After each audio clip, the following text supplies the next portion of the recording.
दुनिया के सबसे महान वैज्ञानिकों में से एक थॉमस अल्वा एडिसन बहुत ही मेहनती इंसान थे। थॉमस एडिसन का जन्म 11 फरवरी 1847 को हुआ था और मृत्यु 18 अक्टूबर 1931 को हुई थी। उन्होंने कई आविष्कार किए, जिसमें से सबसे खास है बल्ब का आविष्कार। थॉमस अल्वा एडिसन को काम करने का नशा था। वे एक बार अपनी प्रयोगशाला में घुस जाते तो बाहर ही नहीं निकलते थे।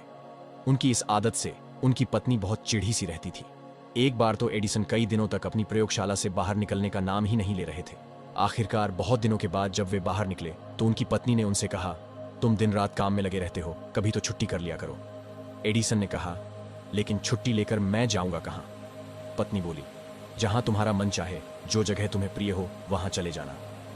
अच्छा, तो फिर मैं वहीं जाता हूं। ये कहकर एडिसन फिर अपनी प्रयोगशाला में घुस गए। तभी एडिसन को खबर मिली कि उनके कारखाने में भयानक आग लग गई। जीवन भर की उनकी कमाई नष्ट हो गई। दुर्घटना के बारे में सुनकर उनका बेटा चार्ल्स दौड़ा हुआ वहां पहुंचा। उसने देखा कि उसके पिता एक कोने में खड़े हैं। जाड़े की ठंडी हवा से उनके बाल लहरा रहे हैं। अपने पिता के लिए बेटे का दिल बिलख रहा था। चार्ल्स को देखते ही एडिसन ने जोर से कहा, तुम्हारी मां कहां है? उन्हें बुलाकर लाओ। ये चीजें उसे जीते जी कभी भी देखने को नहीं मिलने वाली हैं। अगले दिन अपनी अनेक उम्मीदों और सपनों को राख के बीच देखते हुए एडिसन ने कहा, तबाही की भी बड़ी कीमत होती है। हमारी सारी गलतियां जल जाती हैं। अब हम नए सिरे से जिंदगी शुरू कर सकते हैं। इस दुखद घटना के केवल 3 महीने बाद ही उन्होंने टेलीफोन का आविष्कार किया। ये कहानी हमें बताती है कि विपरीत परिस्थितियों में हमेशा धैर्य बनाए रखना चाहिए। एक बार बचपन में थॉमस एडिसन स्कूल से घर पहुंचे और अपनी मां को एक कागज दिया। थॉमस ने मां से कहा, मेरी टीचर ने ये लेटर दिया है। कहा है कि सिर्फ मां ही इसे पढ़ें। मां, इसमें क्या लिखा है? लेटर पढ़ते हुए मां की आंखों से आंसू आ गए। बेटे के सामने मां लेटर जोर जोर से पढ़ने लगी। लेटर में लिखा था, आपका बेटा जीनियस है। हमारा स्कूल बहुत छोटा है। हमारे पास थॉमस को पढ़ाने लायक अच्छे टीचर भी नहीं है। कृपया आप इसे खुद पढ़ाएं। उस दिन के बाद से जिंदा रहने तक मां ने थॉमस को खुद ही पढ़ाया। मां की डेथ के कई साल बाद थॉमस एडिसन दुनिया का महानतम आविष्कारक बन गया।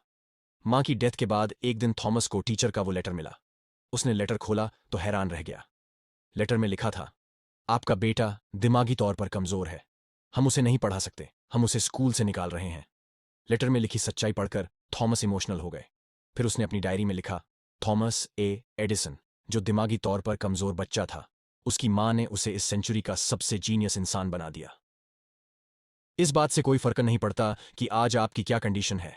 अगर आज आप कमजोर भी हैं तो रेगुलर प्रैक्टिस से आप वहां पहुंच सकते हैं जिस मुकाम को पाने के सपने आपके पूरे खानदान में किसी ने नहीं देखे होंगे। बस आपको करना है निरंतर प्रयास और लगातार मेहनत, जो आपकी पूरी लाइफ को चेंज कर देगी।